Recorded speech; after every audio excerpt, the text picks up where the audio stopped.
Muy bien. Entonces,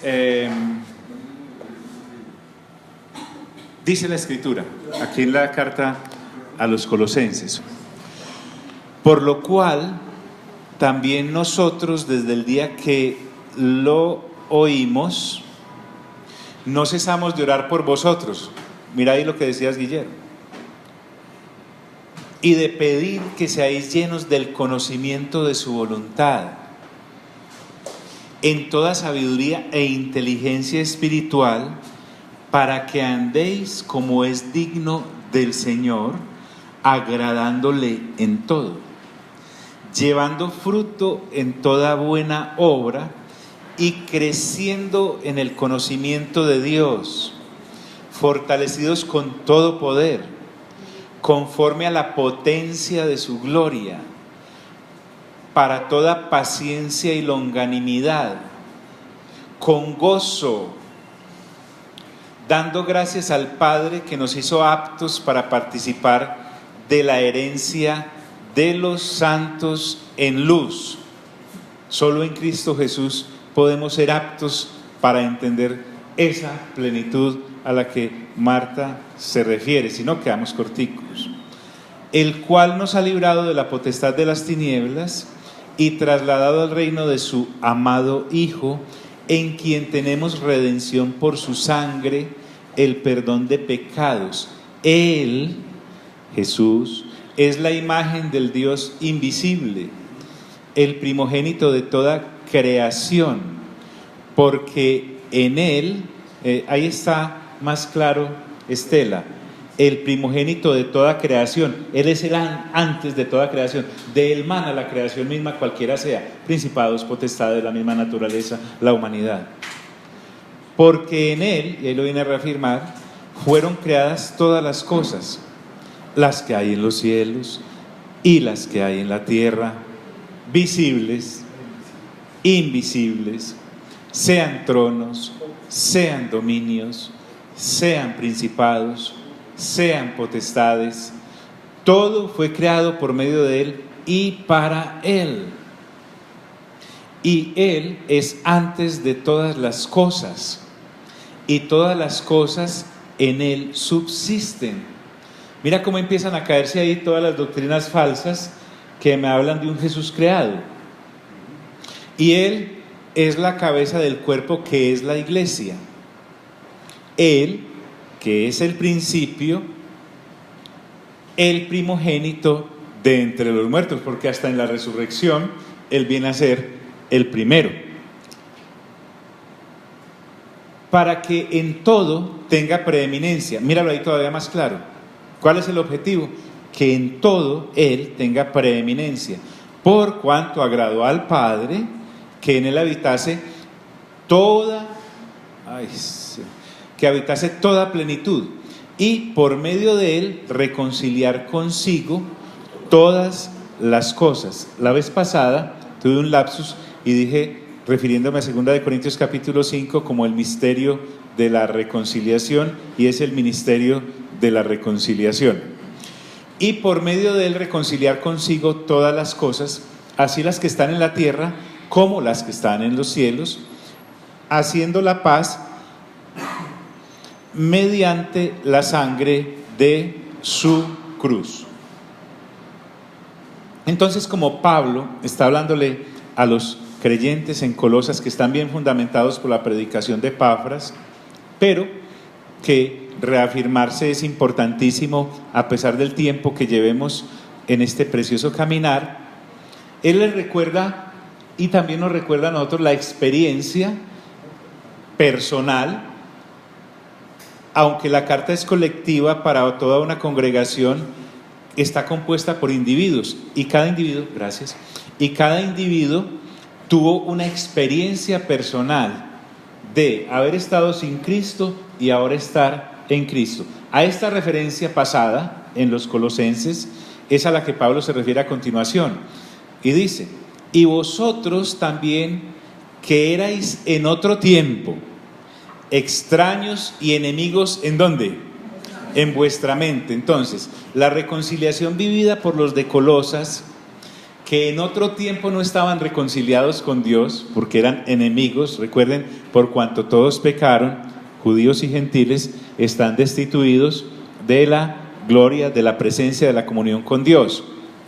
En otro tiempo, ya no eran irreconciliados, sino que ahora están reconciliados, y eran extraños, como todos nosotros antes de llegar al Señor, porque estábamos alejados, sin intimidad con Dios. Sencillo, éramos hijos del diablo. ¿Por qué? Porque las obras del diablo hacíamos. Y no nos llama como con algo suave, nos dice enemigos. ¿Por qué? Porque la enemistad con Dios nos llevó a ser destituidos de su presencia. La experiencia del jardín del Edén. En aquellos destituidos fuimos destituidos todos. ¿Y dónde éramos enemigos? Miren el campo de acción, la mente. En la mente, en el esquema de pensamientos, en la vanidad de los razonamientos desde luego contrarios a Dios. Uno se pone a escuchar los razonamientos de las personas que no son en Cristo Jesús creyentes, tienen sus teorías muy bonitas, muy impresionantes, pero en realidad solo están expresando pensamientos vanos, una mente inflada, una mente carnal, una mente más al servicio de las tinieblas, porque sin nacer de nuevo es imposible estar al servicio de Dios. No solamente entonces somos enemigos en nuestra mente. El Señor Jesús dijo: de lo que habla la boca está lleno ¿qué? El corazón. Cabe anotar, Mariluz, ¿recuerdas una vez también tú, mi Márgara, que me decían: John, ¿por qué dice acá que amarás a Dios con toda tu mente y con todo tu corazón? ¿Cierto? Haciendo una investigación con algunas personas, nos dimos cuenta que en el corazón hay neuronas compatibles con las del cerebro. Entonces ahí podemos concluir que todo está bien. Uno también tiene neuronas en el corazón, así que está bien para las dos cosas. Con razón dice Dios: con toda tu mente y con tu ¿qué? Y con tu corazón. Pero en este caso está refiriéndose al esquema de pensamientos. Y enemigos en vuestra mente, en la vanidad de los razonamientos contrarios a Dios. Entonces ahora el Señor Jesús dijo: de la manera en que pienso, actúo. No puedo ir más allá de la manera en que pienso. Y por eso dice: y a vosotros también, que erais en otro tiempo extraños y enemigos en vuestra mente. ¿Y cómo se manifestaba eso? Podridos por dentro, podridos por fuera, haciendo malas obras. Las malas obras que teníamos en nuestra depravación interna se sumaban al accionar en las obras de la carne, en nuestro accionar externo. Entonces aquí tenemos que tener cuidado. Hay personas que no han nacido de nuevo y saben que hay cosas que no se deben hacer, porque hay cosas buenas que sí se deben hacer. Sin embargo, Pablo resume la experiencia de esa persona que no es creyente, no nacida de nuevo, en el capítulo 7 de Romanos, cuando dice: ¿qué cosa? En mi mente sé hacer lo bueno, pero cuando voy a actuar resulto haciendo lo malo que no quería. Ojo ahí, no está hablando de la experiencia de una persona ya creyente. ¿Cuántas veces no nos disculpamos leyendo mal e interpretando mal ese pasaje diciendo: no, pues es que al fin y al cabo, ya siendo cristianos, yo como soy humano, pues sí, aquí dice que sé hacer lo bueno en mi mente, pero resultó haciendo lo malo que no quería. Esa era la experiencia de Pablo cuando venía persiguiendo cristianos en su religión de fariseo, en la cual era irreprensible. Estamos hablando de eso. Sin embargo, aquí tenemos la esencia del asunto del ser humano caído, y eso le está recordando Pablo a los de Colosas, que es Cristo Jesús el que lo sacó de ahí, no un rito, no una norma, no una ley o un conjunto de mandamientos, haciendo malas obras. Entonces, a esos colosenses y a todos los que estuvimos antes sin Cristo, ahora os ha reconciliado. Esa palabra ahí ahora me está hablando de que ya es un hecho. Está refiriéndose a la obra de la cruz, que la vimos en versículos anteriores, en donde es derramada la sangre del Señor. Esa obra fue de una vez y para siempre. No hay que repetirla cada año o en cada fiesta religiosa o echar mano de ella porque quedó incompleta. En la cruz, ese ministerio de la reconciliación está completo, no falta nada. Por eso, toda persona que quiera ingresar al reino debe hacerlo a través de lo que ocurrió, hecho por Cristo Jesús en la cruz del Calvario, donde derrama su sangre preciosa, donde es muerto, de donde lo bajaron y lo sepultaron y resucita al tercer día. Ese hecho es histórico y ya está hecho. Por eso cuando dice os ha reconciliado, está listo. El que quiere ingresar al Padre tiene que entrar por ahí. Y la reconciliación no es que se nos ocurrió a nosotros, un grupo de personas aburridas de pecar, molestas con las obras de la carne, sin noción de qué hacer, y entonces nos reunimos y mediante un acta dijimos, vamos a hacer un acta de reconciliación con Dios. El asunto todo comienza en Dios y lo hace Dios. Dice Hebreos, puestos los ojos en Jesús, autor y consumador de la fe. Entonces, esa reconciliación es de parte de Dios, todo está hecho. ¿Cómo hizo a lo que hablábamos ahora María Nelfi?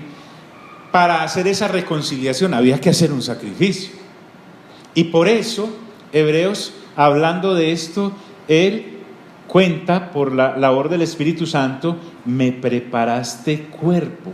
Había que entregar un cuerpo, en un cuerpo material, en el que se pudieran cargar todas estas situaciones. Por eso Pablo es claro cuando dice, en su cuerpo de carne, 100% humano, no una carne pecaminosa, porque él no nace bajo pecado, él no comete pecados. Cuando se refiere a carne acá, es la carne humana, es de lo que está hecho este cuerpo con sus carnitas y con sus huesitos.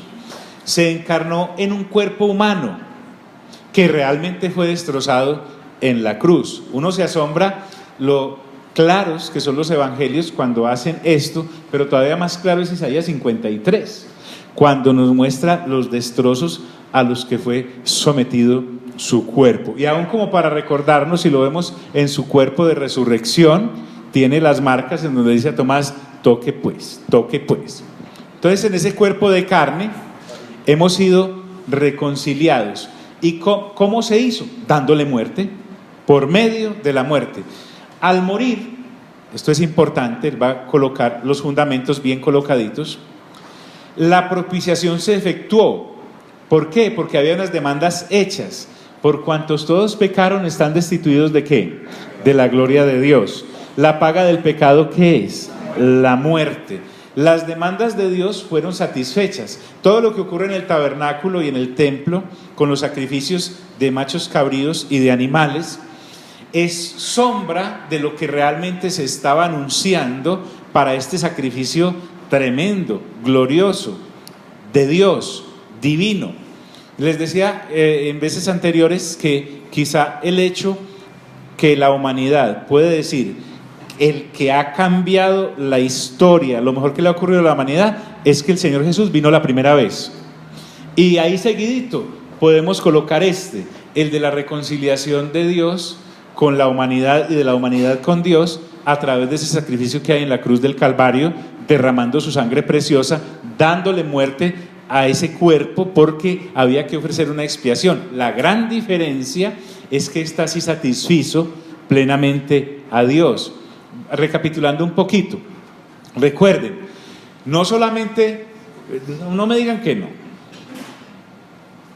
año tras año no irá cada vez a ofrecer sacrificios por los pecados.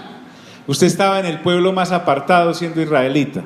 Miren que cuando el Señor Jesús siendo pequeño se pierde en el templo, precisamente iba en esa función a la que iban cada año los israelitas, porque el templo estaba allá. Entonces puede que la primera vez uno va bien, la segunda, la tercera, pero 50 años en las mismas, y si le da por vivir harto como a toda esta gente, era cada año en esa misma situación. Siempre lo miramos desde el punto de vista de nosotros y ya es bien monótono, pero miremoslo de parte de Dios. Ahí está Dios. ¿Qué es lo que viene? Ahí vienen a ofrecer otra vez sacrificio por los pecados que han cometido, y prepárese, Señor, porque el otro año es lo mismo por los que van a cometer, además sumándoles a estos, porque esa sangre de esos animales no quita el pecado, sino que los tapa. Entonces cuando se manifiesta esto, descansan todos del lado de allá y del lado de acá, y de una vez y para siempre. Realmente es glorioso por medio de la muerte. Ahora, ¿para qué muere? ¿Para qué derrama su sangre preciosa? Bien, hay un pago, pero no nos podemos quedar ahí.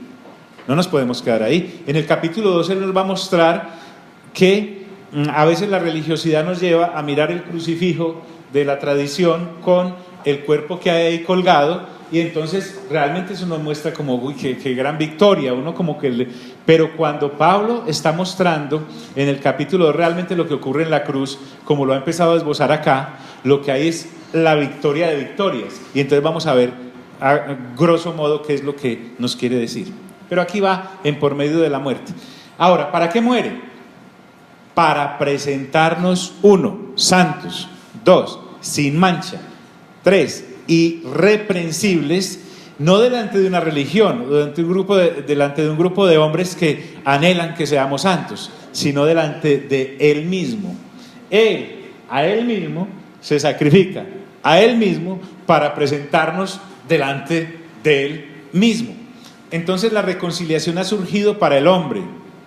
Dios no es el que está reconciliando con la humanidad, porque Dios nunca ha hecho nada malo. Él está reconciliando motu propio esa falencia que hay entre la humanidad creada y su creador. ¿Por qué? Porque la reconciliación ha surgido en Cristo Jesús para el hombre. Entonces ahí podemos ver la inmensa y bendita bondad de Dios. Dios realmente hizo todo por la humanidad. Cuando acusamos a Dios de cualquier manchita o desgracia que sobre la humanidad se ha cernido para endilgarle a Él, que es insensible o que no ama, estamos completamente equivocados, y lo que hacemos es mostrar nuestra ignorancia de la verdadera bondad de Dios que ha sido manifestada en Cristo Jesús. Entonces, quiere presentarnos santos, porque Dios es un Dios ¿qué? Santo. Pedro dice: sed santos como yo soy santo. Pero cuando uno lo mira desde el punto de vista religioso, cuando uno pasa por ese versículo queda varado. ¿Por qué? Porque uno empieza a pensar: hay que hacer algo, tengo que mejorarme. Resulta que es como yo tratando de lograr un escalafón para poder ser acepto delante de Dios. Cuando Pedro me está diciendo eso, guiado por el Espíritu Santo, me está diciendo: sean santos como Él es santo, porque ahora sí pueden ser santos, porque la nueva naturaleza que han recibido es la de Cristo Jesús, y Cristo Jesús es santo. Entonces no nos está diciendo que hagamos unos esfuerzos para ser santos, sino que nos está diciendo que desarrollemos la santidad que en Cristo Jesús hemos recibido, porque si no, entonces nunca vamos a pasar el corte, siempre va a haber algo para hacer. Pero cuando miramos la situación de esa manera, entonces nos damos cuenta de que ahora sí puede acercarse este pueblo redimido al Dios Santo sin ser eliminado. Además, sin mancha. Lo vamos a ver en el capítulo 3, que las manchas están ahí sobre el ropaje, pero es labor ya consciente del ser humano redimido quitarlas todas. Entonces es el único que nos puede presentar santos delante de Él, porque Él es santo y por eso nos hizo santos. Al ser el santo, ¿nos hace qué? Santos. ¿O no somos nuevas criaturas, pues? ¿Cierto? Al ser nuevas criaturas, entonces tenemos la naturaleza de Él. Y nos habla de que sin mancha, porque podemos ser limpios para Él. Además, irreprensibles. Es interesante que la religión siempre pone énfasis en las fallas. Sin embargo, la gracia la coloca es sobre la perfección, porque es que el sacrificio que se hizo fue perfecto. Ahí no estamos derramando la sangre de un becerro, o de un macho cabrío, o de una res. No, estamos derramando la sangre perfecta. Ahora, ¿a quién se quiere presentar? Dios no quiere que impresionemos a nadie, a la vecina, al vecino, al marido, a la mujer. El que se quiere impresionar con nosotros de ver su obra, a eso se refiere que nos hizo aptos. Dios nos hace aptos mediante este sacrificio en Cristo Jesús, porque es perfecto. Ahora, siendo perfectos en Cristo Jesús, somos aptos para el amado delante de Él. Entonces, esta condición de santidad sin mancha e irreprensibles delante de Él, es una condición ya hecha. No es que llegaré a ser santo, ya soy santo. Es como cuando nacemos la primera vez. Puede que estemos ahí pequeñitos, midamos pocos centímetros y pesemos todo, pero lo que hay es un ser humano completico. De la misma manera, cuando nacemos de nuevo, somos santos. Así estemos, permítame la comparación, pequeñitos, pero a la medida que van pasando el tiempo, ese ser humano pequeñito, nacido la primera vez de papá y mamá, va creciendo, se va fortaleciendo, va adquiriendo músculos, va etcétera, etcétera, desarrollándose. Lo mismo ocurre en este asunto. Entonces, al nacer de nuevo, nacemos de una vez santos. Y esa santidad se va desarrollando en perfección, no por falta de perfección del sacrificio y de la naturaleza recibida, sino que me voy renovando de día en día en esa santidad en la cual voy creciendo. La gente que sabe lo llama eso la santidad inicial y la santidad progresiva, es lo mismo. Entonces, esa condición de santidad es presente y futura, y por eso es que Dios nos puede ver, la Biblia dice, perfectos en el amado. Somos perfectos en Cristo Jesús. Eso no le ofrecían las doctrinas heréticas que estaban entrando a Colosas. Éntrese usted a cualquier doctrina herética y siempre le falta algo, siempre le falta algo. Estamos subiendo de cinturón, de escalafón, de nivel. Ahora sí puedes pasar al grupo de los más iluminados y después a los grupos de los más avanzados, y se va convirtiendo eso en una serie de puertas y de escaleras que uno nunca termina de subir. Pablo está diciendo aquí, en Cristo están completos, de una. Como el que acaba de nacer de nuevo, como yo, dice Pablo, que llevo 20 años en esto y aquí escribiendo desde la prisión. Es la misma santidad. Para presentaros santos y sin mancha e irreprensibles delante de Él. Y ahora viene y les dice algo que tiene que ver con nuestra conciencia de la naturaleza que hemos recibido. Si en verdad, dice, permanecéis fundados y firmes en la fe. Habla de una permanencia. Recuerden que el Señor Jesús dijo, cuando habla de los sarmientos y de las ramitas, separados de mí, nada podéis hacer. Entonces esta permanencia me habla de que yo debo perseverar ya como creyente, y me corresponde perseverar en esa reconciliación que en Cristo Jesús me ha sido dada. La debo cuidar. Y debo perseverar en esa presentación a la que asistí en Cristo Jesús. ¿Y cómo voy a perseverar? ¿Por mis propios esfuerzos? No, aquí el apóstol habla de fundaciones. Si en verdad permanecéis fundados y firmes. En la carta a los Corintios, Pablo dice que el fundamento, ¿quién es? No dice qué es, sino quién es. Y si sobre ese fundamento construimos madera, heno, o hojarasca, o con oro, plata o piedras preciosas. Entonces, si somos sabios en esto, guiados por el Espíritu Santo, debo permanecer en la fundación que es Cristo Jesús, la persona de Cristo Jesús. Y en el avanzar, debo permanecer firme en la vida del Espíritu. La vida del Espíritu es algo que nosotros no conocíamos, porque vivíamos en la mismísima carne, en la pura carne. Eso era algo ajeno a nuestra naturaleza caída. Pero ahora me doy cuenta de que al nacer de nuevo, si lo podemos parafrasear así, ¿quién era el que pecaba? El que murió. ¿O no? Cuando creo en Cristo me identifico en su ¿qué? En su muerte, en su sepultura y en su resurrección. ¿Qué nos hace a nosotros estar de la carne al espíritu, de la carne al espíritu? La falta de renovación del entendimiento y entender que la vida del espíritu, mejor dicho, yo soy creyente, sería reducir la cosa groseramente a decir, soy creyente para haber dejado de pecar. No, yo soy creyente ahora para agradar a Dios. Para agradar a Dios, avanzando en el conocimiento y en la estatura para llegar hasta la plenitud de Cristo. El Señor Jesús dijo, el discípulo puede llegar a ser como su maestro. Realmente eso es lo que debe ser. Entonces, permanecer es perseverar. Eso me corresponde, porque no soy un autómata. permanecer en esa reconciliación que me ha sido dada en Cristo Jesús, fundado precisamente en Cristo. Esta otra gente le ofrecía a los de Colosas: no, Cristo no basta, usted tiene que guardar estos días, tiene que guardar estos meses, tiene que guardar estos años, tiene que guardar estas fiestas. Otros iban más allá: debe circuncidarse, así como lo vimos en Galacia. Entonces esa firmeza solo en Cristo es posible. ¿Por qué? Porque a mí se me ocurrió, no, porque si a Dios le satisfizo el Padre, que en Cristo Jesús estaban todas las cosas, a mí también debe darme esa satisfacción y ese cumplimiento. Entonces mi gozo y mi contentamiento es saber que no necesito nada más que a Cristo para agradar a mi buen Padre en la fe. Yo no necesito nada más. Las doctrinas erradas, cualquiera sea, te ofrecen algo más. Te ofrecen un no comer, un no tocar, un no manejar. En la fe, en la que estamos hablando, solo se logra permanecer, fundarse y estar firmes en la fe a través de lo que estamos practicando, la renovación del entendimiento. Tenemos que cambiar nuestra manera de pensar. Pablo acaba de decir: ¿erais enemigos en dónde? ¿En vuestras qué? Hay que cambiar entonces de chip.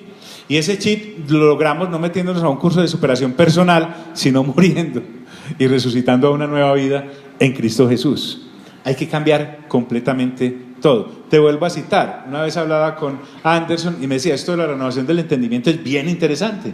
¿Por qué? Porque supongamos que yo mismo, él mismo, me encuentro conmigo mismo hace 3 años. El de hoy con el de hace 3 años. Me decía: creo que no tendría nada que hablar conmigo mismo. ¿Por qué? Porque ahora ha cambiado tremendamente mi manera de pensar, porque la renovación del entendimiento te lleva a eso. No te estancas, siempre vas de sorpresa en sorpresa. Entonces esta permanencia, Pablo habla de ese: y sin moveros de la esperanza del evangelio que habéis oído. Hay una tentación latente de moverme. Hay una tentación de la mente, que es una loca cuando uno está bajo el gobierno de Cristo, de siempre buscar lo nuevo, de impresionarme con algo, como los atenienses. Y hay una serie inmensa de creyentes en todas las generaciones que van de notición en notición y lo que hacen es moverse sin darse cuenta de que el evangelio es eterno, completamente eterno. En Apocalipsis 14 dice que un ángel tiene el ángel eterno de Dios. Está diciendo que el evangelio no varía, o sea, yo no voy a encontrar una cosa distinta hoy y dentro de 50 años encontrar otra, y es como que varió algo, que lo de la sangre no es suficiente, que de pronto no es en una cruz, sino que vamos a ahorcarlo, cosas así por el estilo. Hay una cantidad de modas ahora extrañas que mueven a la gente de la esperanza que realmente han recibido, del fundamento que es Cristo y que es invariable. Entonces, y sin moveros de la esperanza del evangelio que habéis recibido, porque mi esperanza no solamente da satisfacción a las necesidades presentes en este momento que estoy en este cuerpo biológico, sino que también me da satisfacción a lo futuro basado en las promesas. Vuelvo y le recomiendo de verdad que entre a Apocalipsis con confianza, porque ahí está Dios, es su Padre, y yo puedo entrar a la casa de mi Padre sin ningún temor para encontrar la ficha que le hacía falta al rompecabezas. Todo empieza a tener razón de ser y a cuadrar cuando ya tengo el panorama completo. Pero ¿qué nos pasaba? Llegábamos a Judas y frenábamos. Encontrábamos una muralla de enciclopedias, encontrábamos una muralla de temores, en las cuales no me permitían avanzar en la sencilla lectura de Apocalipsis. Y yo me atrevería a decir que en este momento, viéndolo de la manera correcta, no hay libro más fácil que Apocalipsis para entender en las Sagradas Escrituras. Entonces ese sin movernos es porque existe el riesgo latente de que algo o alguien me venga a mover de esta esperanza que ya ha dado satisfacción a la humanidad, porque si satisfizo a Dios, cuánto más a las criaturas de ahí para abajo. Y cita el Evangelio Pablo, porque el Evangelio es el único que trae buenas nuevas. Y ese evangelio es solo el de Cristo. Ya nos dijo en Galacia que no es que haya otro evangelio, que hay uno solo. Y estas personas ya lo habían oído. Aquí prácticamente estamos repasando, porque ya nos dijo que Epafras le había llevado noticias de ellos, por la lectura de la carta nos vamos a dar cuenta que Epafras era de los de Colosas y él era prácticamente el que Dios había escogido para llevarle las buenas nuevas de Cristo y las habían escuchado muy bien de parte de él. Entonces, este haber oído va acompañado del entendimiento. Recuerden cuando escuchamos las nuevas por primera vez, las buenas nuevas, las oímos. Después nos detuvimos y las entendimos. Y ahora que las entendimos, caminamos conforme a esa dirección que el Evangelio nos da. El Evangelio no cambia en ninguna parte de su contenido, pero tampoco cambia porque se lo esté hablando a un ruso, o se lo está hablando a un chileno, o se lo esté hablando a un africano, o se lo esté hablando a una persona que estudió mucho, o a una persona que no tuvo la oportunidad de tener academia. El Evangelio es el mismo, pero va más allá y es el mismo en cualquier época. Es el mismo hace 2000 años, es el mismo hace 500 años, es el mismo hoy y hasta cuando el Señor regrese será el mismo. Pueden pasar 5000 años más y será el mismo Evangelio. Entonces, por eso Pablo dice esto, el cual, refiriéndose al Evangelio, se predica en toda la creación que esté debajo del cielo. Entonces, la predicación del Evangelio es contundente, no porque sea un gran expositor de la palabra, no porque sea una persona muy elocuente en el manejo del lenguaje, o porque sea casi que hasta hipnotizante en el manejo del público. No, el Evangelio es único y exclusivo y es potente y contundente porque el Evangelio es único, exclusivo y contundente porque viene de Dios mismo. Él tiene fuerza por su propia naturaleza y esencia. Entonces no se basa en las criaturas para ser poderoso, sino que es poderoso de suyo mismo por la persona de la cual viene. Entonces cuando dice que se predica a toda la creación es porque seguirá siendo el mismo Evangelio, porque ya lo dijo Hebreos 13:8, Jesucristo es el mismo ayer, hoy y por los siglos. No cambia porque nuestro Dios no cambia. Él no tiene que hacerle renovaciones a la cosa y actualizaciones. Desde que salí de la carrera, eso se viene actualizando, es como estudiar otras 10 carreras porque todo cambia. En Cristo Jesús no, sigue siendo la misma bendita y gloriosa palabra, así de sencilla. No hay nada más que buscar, en Cristo Jesús está todo. Entonces este nuevo pacto, al que ahora nos estamos refiriendo, es único y vigente para darle como algo elegante a los judaizantes que también estaban dentro de estas falsas doctrinas, que querían insistir en un pacto ya derogado. Dios mismo, que dio el primer pacto a través de Moisés en el monte Sinaí, se la reveló por un ángel a Moisés, de criatura a criatura, que fue el que dio ese pacto, que fue bueno hasta que estuvo vigente, pero ahora el antiguo pacto es una pieza de museo que uno puede ir a ver y admirar, pero ya está sin vigencia, porque el nuevo pacto entró en vigencia, el nuevo pacto en Cristo Jesús. Entonces, si eso pasa con lo que realmente tuvo esplendor, como dice 2 de Corintios, porque si el pacto con Moisés tuvo su gloria, ¿qué pasará con las doctrinas que sí son bien falsas, pero sin ningún fundamento, incluyendo todas las religiones, cualquiera sea? Entonces, el cual se predica en toda la creación que está debajo del cielo, indica que el nuevo pacto, el que Cristo Jesús ha traído, es el único vigente debajo del cielo para la humanidad, sea la época que sea, mientras Él regresa, y háblesele a quien se le hable, ricos, pobres, letrados, del vulgo, etc.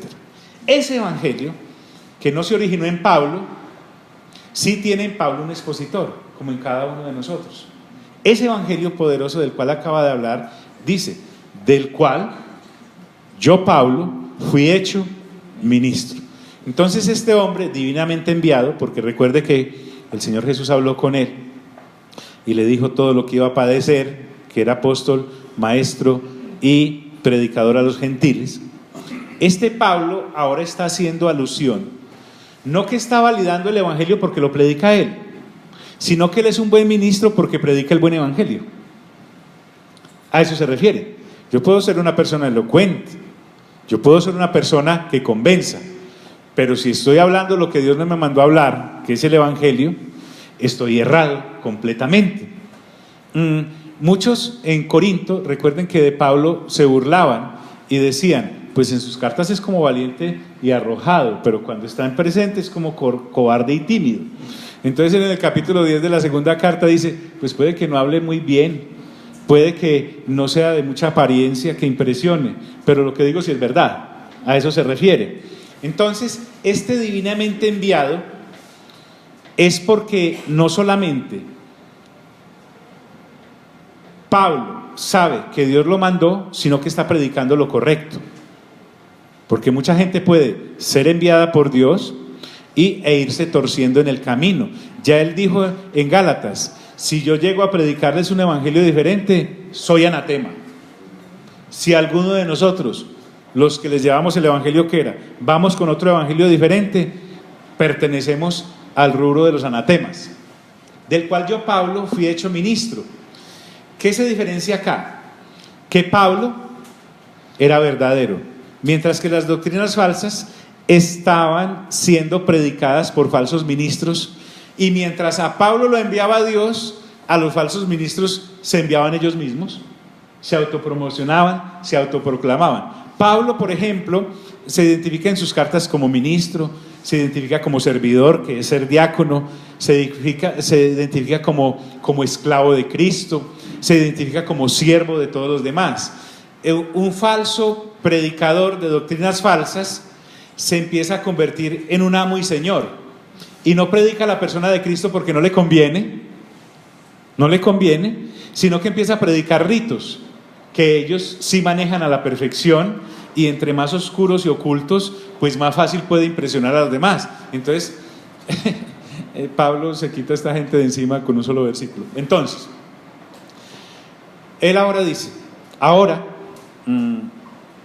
lo que decías, Guillermo, cómo este hombre aún en prisión se ocupaba por la gente que había escuchado el evangelio. A estos de Colosas él no los conocía directamente, pero sabía que todo lo que él pudiese hablar le estaba sirviendo de edificación al que Cristo Jesús había creído. Así como cuando quiso ir a Roma, cuando uno lee la carta a los romanos, se da cuenta el anhelo de Pablo, ir a visitarlos. ¿Pero era qué? En el capítulo 1 dice, para que compartamos las bendiciones espirituales. Pablo lo que está diciendo es, para que ustedes me enseñen lo que Dios les ha revelado, y para yo transmitirles lo que el Señor me ha entregado a mí, y nos afiancemos. Es muy distinto al predicador falso y al predicador de falsas doctrinas, que siempre te queda la sensación de que yo no sé, como todo eso que él sabe, ¿cuándo llegaría allá? Así no es, porque Pablo nos está mostrando lo que el Señor Jesús dijo en su momento en Juan 3:34, o fue Juan el Bautista, dijo que Dios no da el Espíritu por medida. Él a nosotros nos entregó todo. Entonces, ahora me gozo, dice Pablo, en lo que padezco por vosotros. Qué paradoja esta. El que antes hacía padecer a los cristianos, ahora padece por ellos. El que antes los hacía blasfemar, inclusive los metía a la cárcel y los hacía matar, cada vez que Pablo sufría un poquito, yo creo que él pensaba para sus adentros, se lo preguntaremos en la Nueva Jerusalén, me lo merezco. No es que si yo me llego a quejar, no tendría razón de ser. Este Pablo, qué vueltas las que da la vida, podría ser la canción de Pablo acá. Antes hacía padecer y ahora padezco por lo que antes hacía padecer. Entonces, en esos padecimientos debemos echar mano de lo que Pedro ya nos dijo en su carta, las vistas, y es que los padecimientos son comunes a todos los que entregan su vida a la buena noticia del Evangelio, no solamente al que la predica, sino al que la recibe. Pablo dijo en otra parte que los que quieran vivir piadosamente padecerán persecuciones. En otra parte, animando a los creyentes, les dijo, es necesario que a través de muchas tribulaciones entréis en el reino de Dios. Él no está hablando de que esto sea fácil. El evangelio no es fácil, el evangelio es una bendición, pero se necesita hacerle frente a la existencia temporal con una serie de vicisitudes que vienen precisamente porque estamos con la luz que alumbra en medio de las tinieblas. Es que esta tea la quieren apagar muchos. Entonces hay persecución. Ahora me gozo en lo que padezco por vosotros. Específicamente aquí se está refiriendo a la raza humana. Él es judío, pero sabe que su deber es para con los gentiles. Qué interesante. Todos los gentiles o judíos que escucharan el mensaje, aún sin conocerlos, era por aquellos quienes él padecía. Sufrir, entonces, es común en este caminar. Miren, mis amigos y mis amigas, muchas personas predican un evangelio sin sufrimiento y es totalmente falso hasta la médula. Quien predica evangelio sin sufrimiento es un falso.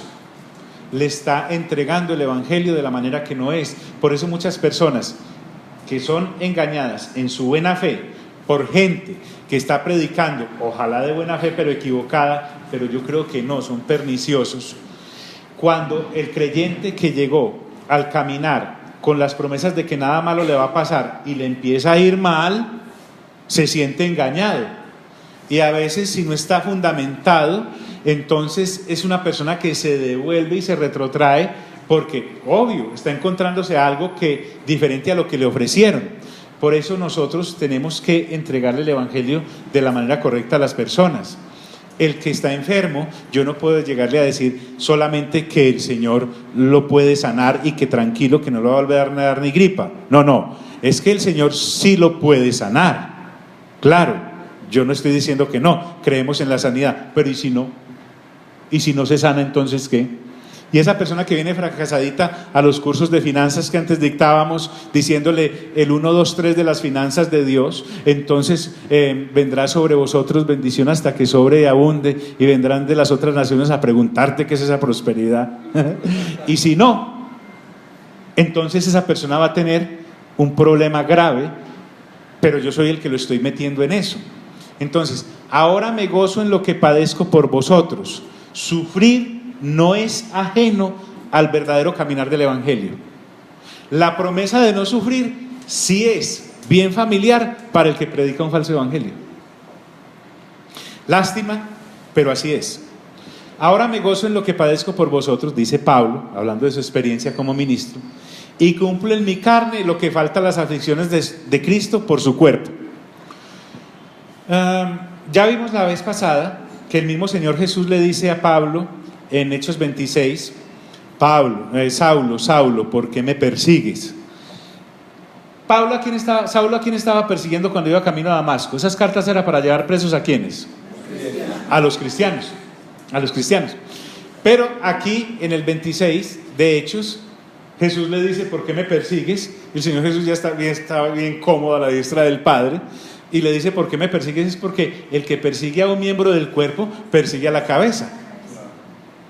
Entonces, Pablo entiende muy bien esto, de manera que no vamos a caer en el error de que es que en la cruz del Calvario faltó algo por sufrir al Señor en pago por este ministerio de la reconciliación y por ser revelado el misterio de Dios en Cristo Jesús, ahora sí.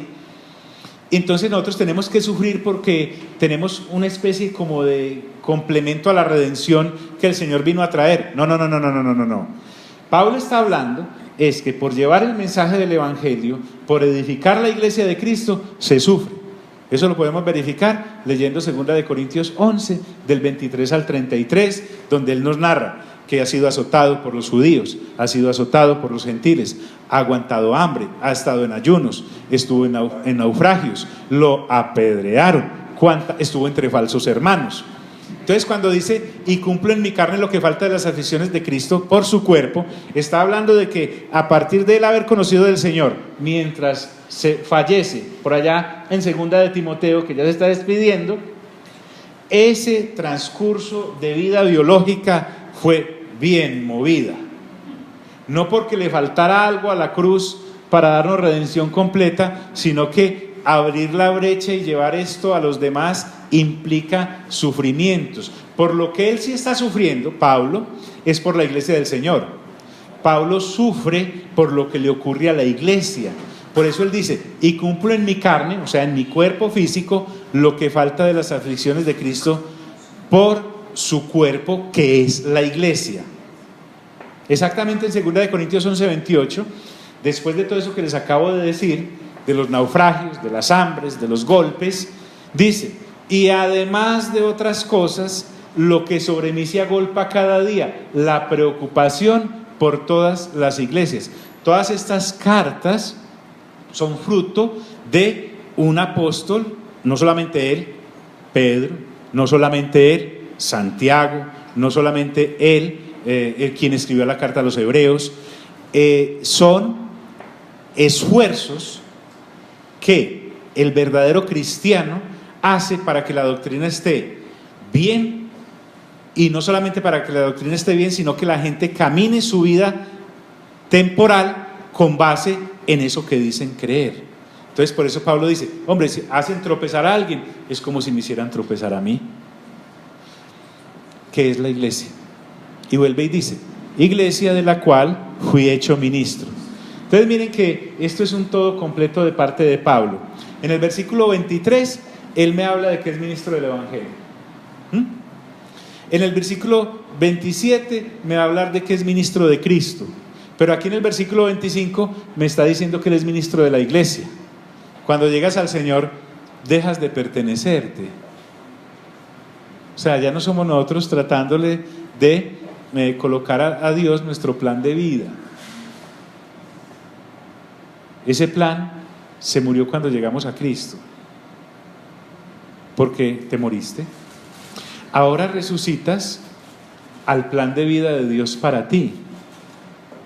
Entonces por eso Pablo aquí no está haciendo reclamo porque era soltero y hubiera anhelado estar casado alguna vez, no, o porque perdió la posibilidad de hacer la gran empresa de carpas de la época, que todavía estaría funcionando de lo bien fundamentada que estuvo en esa generación, no, o porque perdió el puesto que tenía en su religión, en el judaísmo, criado a los pies de Gamaliel, habiendo nacido ciudadano romano en Tarso, hebreo de hebreos, de la tribu de Efraín.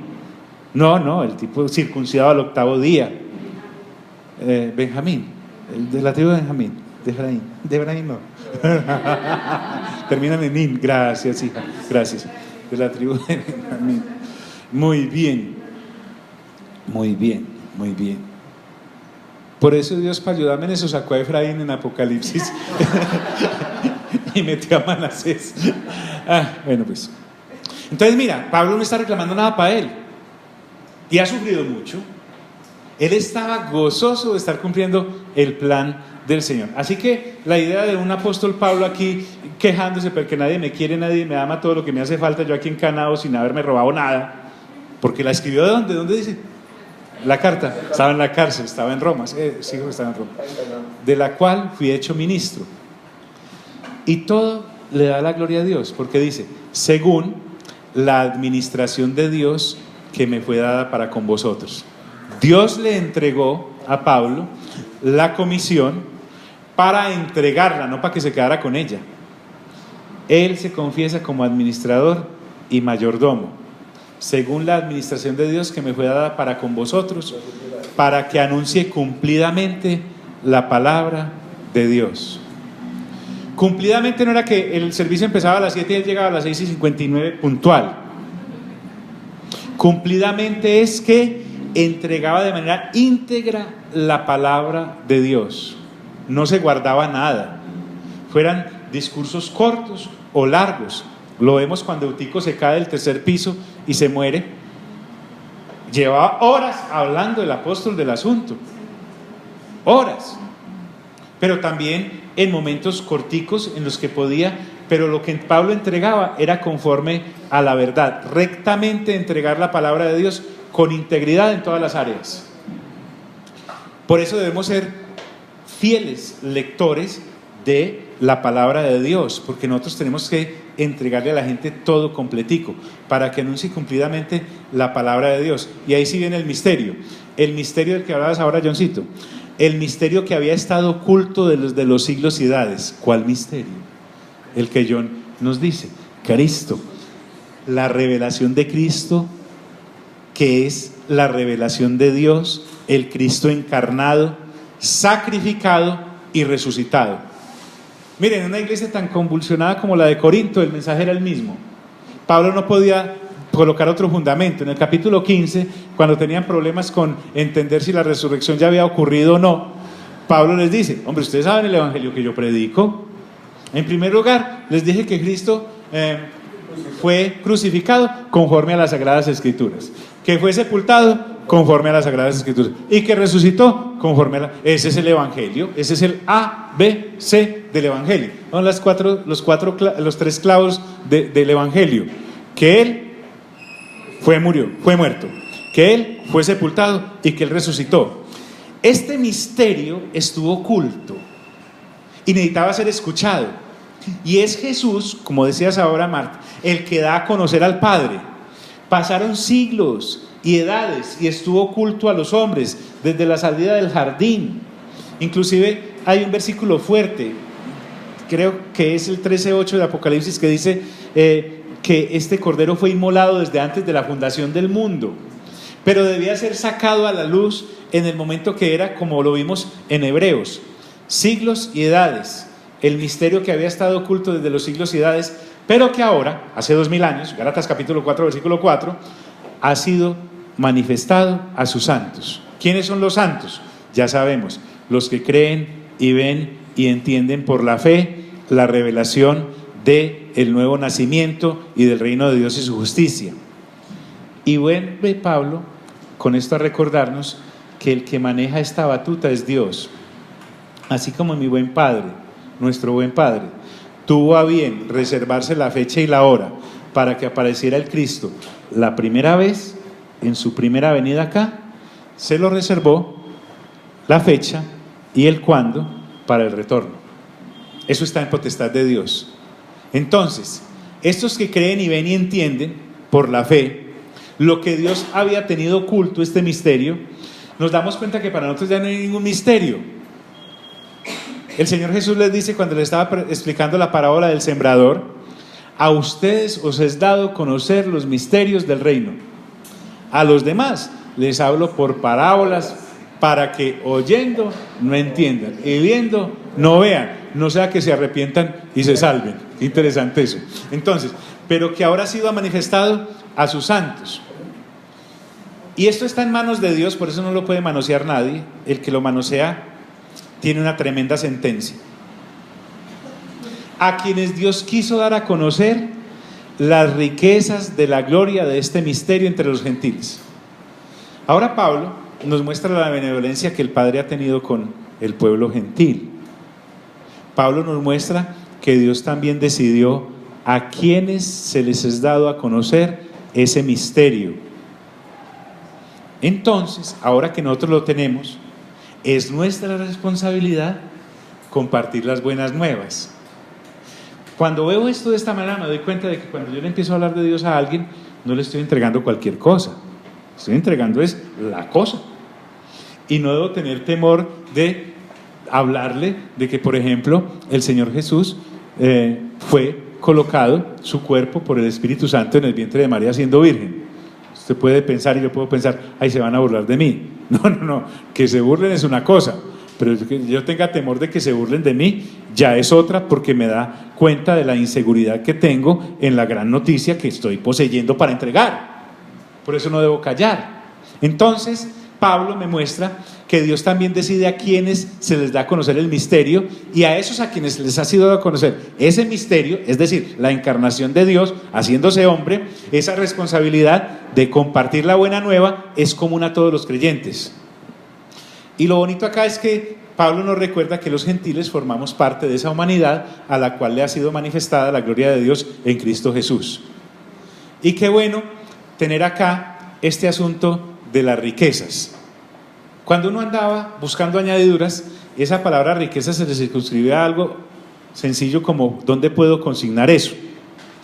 Pero aquí nos damos cuenta de que las verdaderas riquezas están escondidas en Cristo Jesús, las de la sabiduría, su eterno poder, su deidad, la plenitud de la Trinidad habitando corporalmente en Cristo Jesús, la vida eterna, tenemos la resurrección. Hombre, es que podemos seguir enumerando. Meta la Nueva Jerusalén ahí, con sus 12 puertas, que son 12 perlas, con los 12 ángeles que están cuidando todas esas cosas.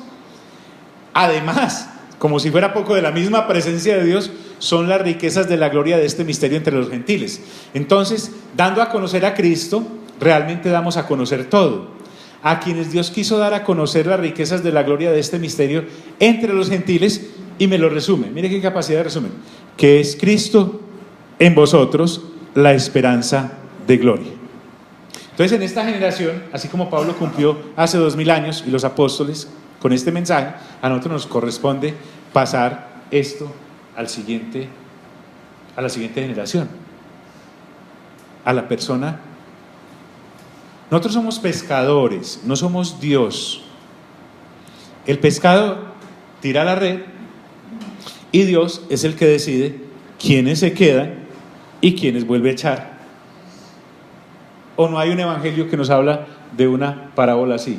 Entonces, aunque el mensaje es para toda la humanidad, porque dice, tanto amó Dios al mundo que ha dado a su Hijo unigénito, para que todo aquel que en Él cree no se pierda, sino que tenga la vida eterna, la reciba. Entonces, aunque el mensaje es para toda la humanidad, solo lo ven los que en Cristo Jesús creen. Si no, vea, es que ni con linterna. ¿Por qué? Es hablándole uno a una piedra, me para más bolas esta tabla. Es más, a veces la tabla cree que sabe y pone cara como que entiende, pero en el accionar se da uno cuenta que no.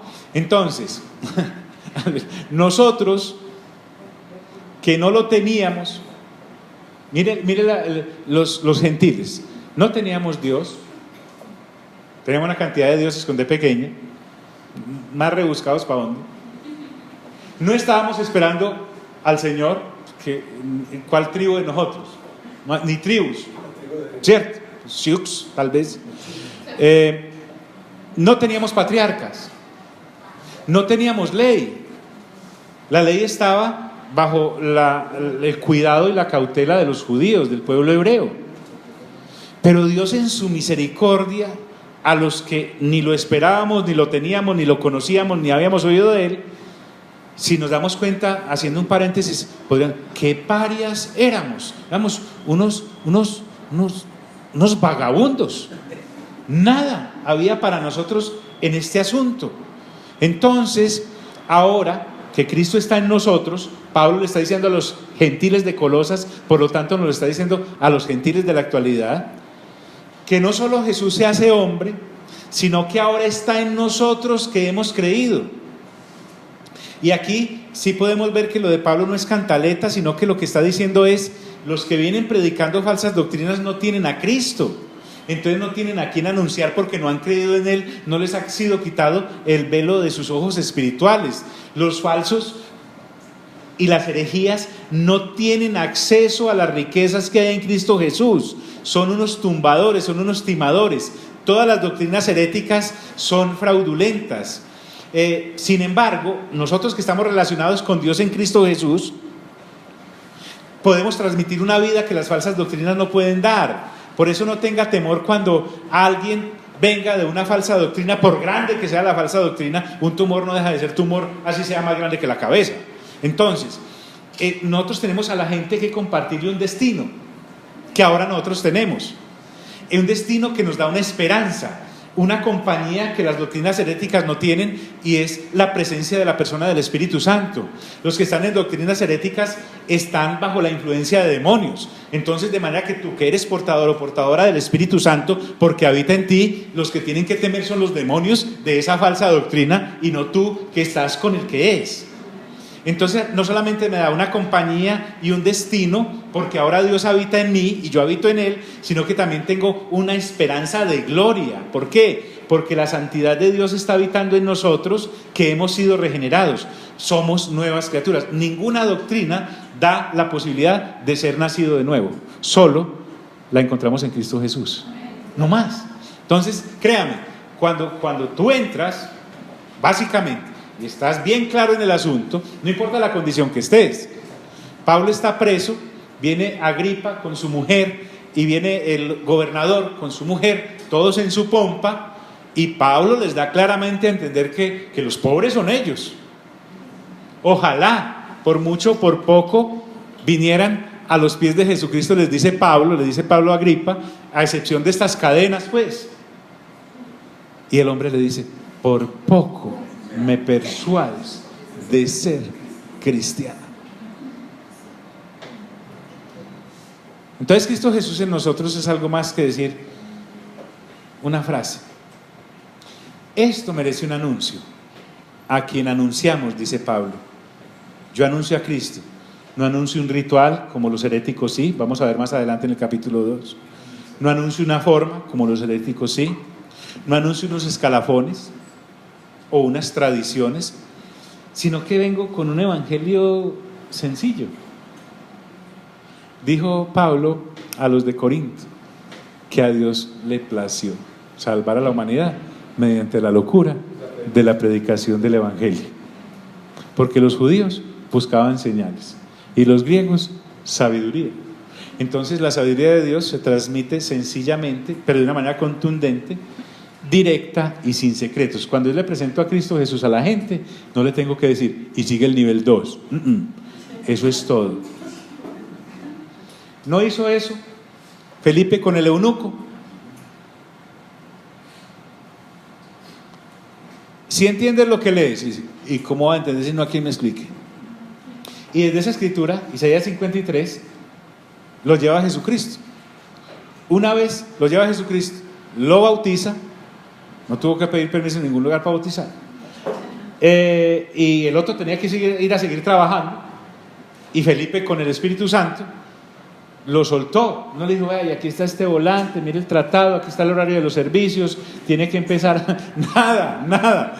Él se fue feliz y el otro feliz. ¿Por qué? A quien anunciamos, amonestando a todo hombre. El evangelio es universal, a todos. Los falsos no. Fíjense que los falsos son selectivos, hacen como unas especies de logias, son discriminatorios, hablan de exclusividad, son los que hablan sin entender cosas. Pablo dice por allá en Primera de Timoteo que en una de sus cartas, que hablan de lo que no entienden. Entonces empiezan a hablar de predestinaciones, no entienden el asunto, hablan de que solo es para circuncidados. Recuerden que los que no eran circuncidados estaban out, para unos pocos. Mientras que aquí la amonestación que Dios nos ha entregado es un mensaje de exhortación, y yo no puedo hacer acepción de personas, porque me dice: y enseñando a todo hombre en toda sabiduría. Toda sabiduría es, una vez yo le presento a Cristo Jesús, le he presentado toda la sabiduría, porque en Cristo Jesús está escondida toda la sabiduría.